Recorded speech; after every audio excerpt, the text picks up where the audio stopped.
เพราะเหตุนี้นี่เองนักท่องเที่ยวชาวต่างชาติจึงติดใจและชอบมาเที่ยวประเทศไทยทุกคนเจ้าหน้าที่ท่องเที่ยวหรือว่าตำรวจท่องเที่ยวของประเทศไทยเขาเป็นคนที่แบบคอยบริการแล้วก็ทำให้นักท่องเที่ยวติดอกติดใจโดนใจคอยช่วยเหลือทุกสถานการณ์ทุกเหตุการณ์ที่เกิดขึ้นเพราะว่านักท่องเที่ยวชาวต่างชาติบ่ว่าประเทศใดก็ตามแต่นะทุกคนเวลาเข้ามาเที่ยวประเทศไทยเขาก็คงจะแบบต้องการการต้อนรับแบบอบอุ่นแล้วก็เป็นกันเองนะทุกคนเหตุนี้แหละทุกคนที่ว่าเป็นเหตุสำคัญหลายก็คือการให้การช่วยเหลือนะบ่ว่าจะเป็นทุกเหตุการณ์ที่ว่าเกิดขึ้นกับนักท่องเที่ยวชาวต่างชาติที่พวกเขาตัดสินใจมาเที่ยวประเทศไทยเพราะว่าทุกเหตุการณ์นะทุกคนที่เกิดขึ้นกับพวกเขาก็ต้องการช่วยเหลือจากเจ้าหน้าที่อยู่แล้วและสิ่งนั้นก็ได้ทำตามที่พวกเขาต้องการนะทุกคนพวกเขาดีใจและก็ปลื้มใจหลายคนเราไปดูคลิปกันเลยว่าตำรวจท่องเที่ยวของประเทศไทยจะทำยังไงเวลานักท่องเที่ยวเจอปัญหาไปดูคลิปกันทุกคนคนแรกท่านแรกนะเป็นเจ้าหน้าที่ท่องเที่ยวหรือว่าตำรวจท่องเที่ยวของประเทศไทยทุกคนเข้าคอยให้บริการนักท่องเที่ยวโดยมิตรภาพที่ดีแล้วก็หอยยิ้มที่จริงใจที่เป็นกันเองที่สดใส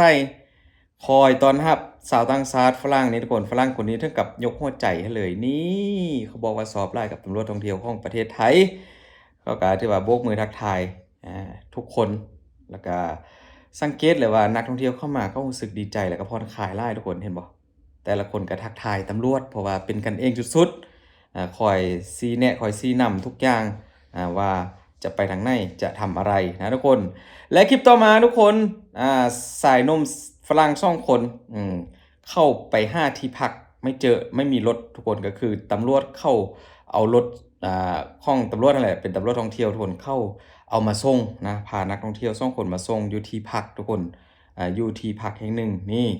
อันนี้ก็ถือว่าดูยางทุกคนคลิปแบบนี้ไปกันต่อยาวๆทุกคน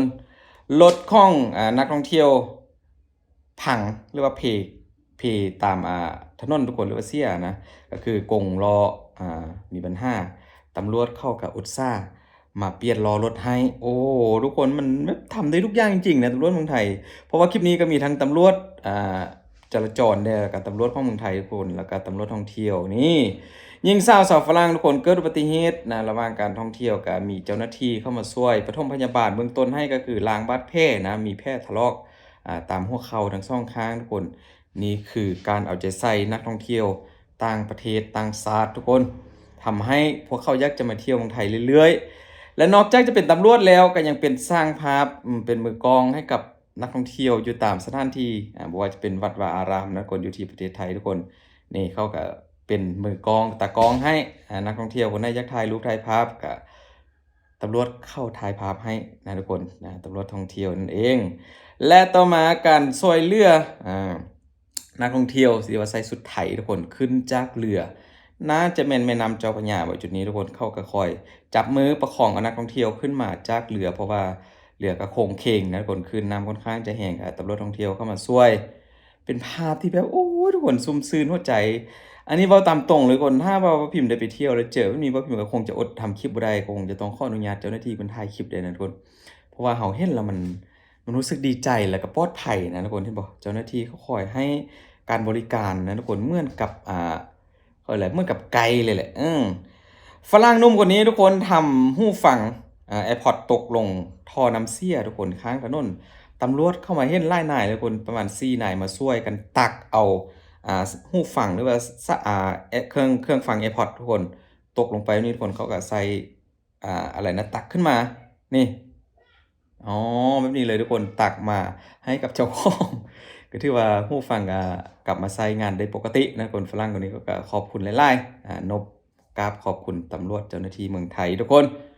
เป็นคลิปที่ดูไปแล้วยิ้มไปทุกคลิปเลยทุกคนนะคือกับความสุขที่เมืองตำรวจเมืองไทยมอบให้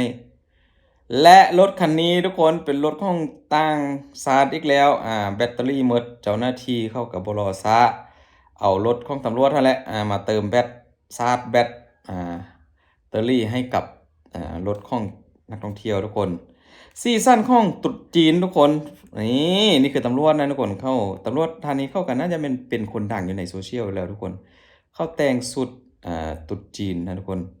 ไปเที่ยว ในช่วงเทศกาลตรุษจีนที่ผ่านมาทุกคนทีแรกก็ใส่ชุดตำรวจท่องเที่ยวแต่ว่าพอหมุนตัวออกมาแล้วก็เป็นเจ้าหญิงชุดสวยแบบนี้เลยทุกคนนี่ ความสามารถล้นเหลือคนต่อมาก็บ่ได้น้อยหน้าทุกคนความเป็นกันเองพอได้ถ่ายคลิปแล้วก็คือข้อเต้นก่อนนี่ก็ถือว่าเป็นตำรวจท่านหนึ่งที่ว่าหล่อหลายแล้วก็หน้าตาดีหลายทุกคนอารมณ์ดีนิสัยดีนี่การบริการทุกคนริมหาดทรายตำรวจท่องเที่ยวเขาก็คอยมาให้บริการให้กับนักท่องเที่ยวแต่ละคนเข้าไปพูดคุยภาษาอังกฤษนี่แต่ละคนนี่ก็บ่ท่าพูดถึงแล้วทุกคนเก่งซะเหลือเกินนะตำรวจท่องเที่ยวของประเทศไทยนี่เขาคอยให้การช่วยเหลือในงานที่ว่ามีนักท่องเที่ยวหลายๆและที่เป็นไฮไลท์ก็คือชาวจีนคนจีนทุกคนนักท่องเที่ยวจีนเข้ามาเที่ยวแล้วเจอตำรวจท่านนี้เต็มโซเชียลมีเดียทุกคนเข้ารอไล่แล้วก็หน้าตาดีไล่นิสัยดีนักท่องเที่ยวชาวจีนโดยเฉพาะก็คือแบบเข้ามาเที่ยวแล้วก็จะต้องมาข้อถ่ายรูปคู่กับตำรวจท่านนี้ทุกคนเยอะมาก เยอะจริงๆเพราะพิมพ์ก็บ่แน่ใจว่าชุดแบบนี้เขาเอิ้นตำรวจอะไรทุกคนเป็นตำรวจท่องเที่ยวเหมือนกันบ่หรือว่าเป็นตำรวจอะไรวะเพราะพิมพ์ก็บ่ฮู้นะทุกคนนี่สาวๆจีนแต่ละคนก็โอ้โหมารอถ่ายรูปคู่กับตำรวจไทยท่านนี้ทุกคนชุดสีดำนี่เลยนะเท่สมาร์ทยิ้มก็โคตรหวานเวลายิ้มทุกคนมาอีกเต็มทุกคนนอกจากจะช่วยเหลือด้านอื่นแล้วทุกคนการให้เข้าให้นำนะนักท่องเที่ยวที่เข้าตกทุกข์ได้ยากก็คือ เจ้าหน้าที่เมืองไทยตำรวจเมืองไทยเข้าเอานำแล้วก็อาหารการกินมาให้กับฝรั่งคุณลุงฝรั่งคนนี้นะทุกคนนี่หนุ่มฝรั่งคนนี้ก็เหมือนกันทุกคนเขาบอกว่านี่คือการช่วยเหลือเบื้องต้นจากเจ้าหน้าที่ท่องเที่ยวของเมืองไทยหรือว่าตำรวจท่องเที่ยวเมืองไทยทุกคนเอาข้าวเอานำมาให้กับฝรั่งคนนี้อีกตึมคนหนึ่งทุกคนที่พวกเขาอาจจะอิดโรยจากการอดอาหารมาไล่ชั่วโมงไล่วันนะทุกคนเพราะว่าเข้ามาเที่ยวบางคนก็อาจจะมีปัญหาเรื่องกระเป๋าตังค์เสียบ่หรือว่ามีปัญหาหลายๆอย่างเขาก็อาจจะต้องขอความช่วยเหลือคนเจ้าหน้าที่ตำรวจท่องเที่ยวเมืองไทยก็บ่รอช้าเขานำมาให้กินทุกคนเหตุการณ์ที่ผ่านมาก็คือเรื่องของวันวาเลนไทน์ว่าพิมพ์มาเสียดายบ่ได้ไปเจอคลิปนี้ตั้งนานทุกคนเข้าเจ้าหน้าที่เมืองไทยนะคนตำรวจเข้าไปหย่ายดอกไม้หรือว่าแจกหย่ายดอกกุหลาบ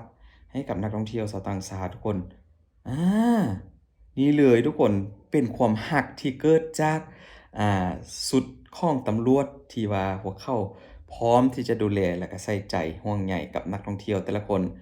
เดินริมหาดทรายแจกจ่ายกันนี่เลยทุกคน ดอกกุหลาบสวยๆสีแดงๆหอมๆแบบนี้นะให้ชาวฝรั่งดอกกุหลาบงามๆจาก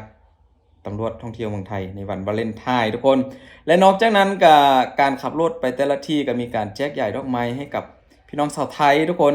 เป็นคลิปเป็นภาพที่เห็นแล้วก็อมยิ้มน่ารักหลายนะทุกคนเจอไฟแดงที่ไหนก็จอดเอาดอกไม้กุหลาบมอบให้กับผู้นั้นคนนั้นแต่ละคนก็